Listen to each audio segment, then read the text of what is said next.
नमस्कार, प्रभा साक्षी देख रहे हैं आप। आपके साथ मैं हूं अंकित सिंह। टॉप 10 न्यूज में आपका स्वागत है।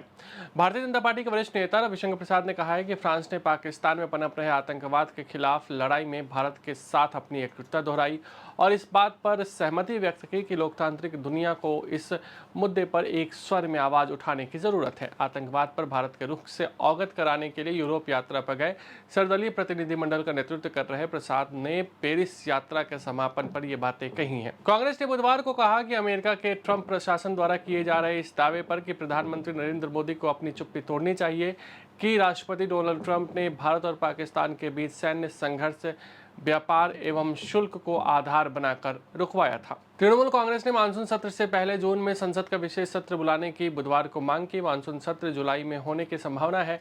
पहलगाम में 22 अप्रैल को हुए आतंकवादी हमले के बाद से विपक्षी दल संसद का विशेष सत्र बुलाने की मांग कर रहे हैं। ऑपरेशन सिंदूर के बारे में सांसदों को जानकारी देने के लिए आयोजित सर्वदलीय बैठक में भी यह मांग उठाई गई थी। दिल्ली की एक अदालत ने तिहाड़ जेल में अधिकारियों को 26/11 मुंबई आतंकवादी हमलों के आरोपी तहव्वुर हुसैन राना की उस याचिका पर जवाब दाखिल करने का निर्देश दिया जिसमें उसने अपने परिवार के सदस्यों से बात करने की अनुमति मांगी थी। विशेष न्यायाधीश चंद्रजीत सिंह ने राना की याचिका पर जेल अधिकारियों को नोटिस जारी किया और उन्हें मामले की सुनवाई की अगली तारीख 4 जून तक स्थिति रिपोर्ट दाखिल करने का भी निर्देश दिया।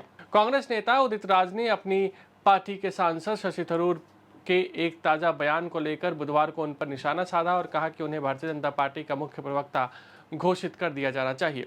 पाकिस्तान के साथ हालिया संघर्ष की पृष्ठभूमि में भारत का पक्ष रखने के लिए विदेश गए एक प्रतिनिधिमंडल का नेतृत्व कर रहे थरूर ने पनामा में कहा कि हाल के वर्षों में जो बदलाव आया है वह यह है कि आतंकवादियों को भी एहसास हो गया है कि उन्हें अपने किए की कीमत चुकानी पड़ेगी।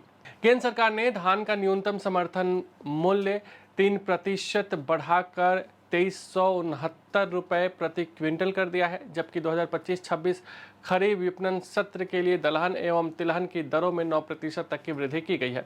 प्रधानमंत्री नरेंद्र मोदी की अध्यक्षता में हुई आर्थिक मामलों की मंत्रिमंडल समिति की बैठक में नए खरीफ सत्र के लिए एमएसपी पर कृषि मंत्रालय के प्रस्ताव को मंजूरी दे दी गई है। प्रधानमंत्री नरेंद्र मोदी बृहस्पतिवार से 4 राज्यों की 2 दिवसीय दौरे करेंगे और कई विकास परियोजनाओं की शुरुआत करेंगे। अपने तीसरे कार्यकाल का 1 साल पूरा होने से पहले प्रधानमंत्री अपने व्यस्त कार्यक्रमों के तहत विभिन्न क्षेत्रों का दौरा करेंगे और कई विकास परियोजनाओं की शुरुआत करने वाले हैं। एक आधिकारिक बयान में कहा गया है कि मोदी 29 और 30 मई को सिक्किम, पश्चिम बंगाल, बिहार और उत्तर प्रदेश का दौरा करेंगे।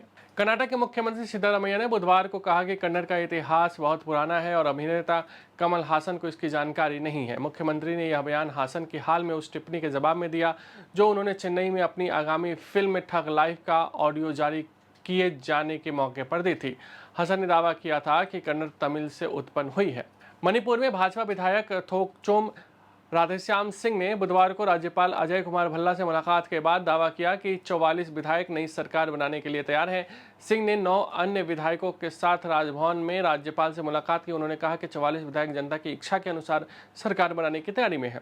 ईरान में 3 भारतीय नागरिक लापता हो गए हैं, जिसके बाद भारत सरकार ने उनकी सुरक्षित बराबरी सुनिश्चित करने के लिए तत्काल राजनयिक संपर्क स्थापित किया है। विदेश मंत्रालय ने पुष्टि की है कि लापता व्यक्तियों जिनकी पहचान योगेश पंजाल, मोहम्मद सादिक और सुमित सूद के रूप में हुई है, तीनों ने दिसंबर 2024 और जनवरी 2025 की शुरुआत के बीच व्यापारिक उद्देश्यों के लिए ईरान की यात्रा की थी।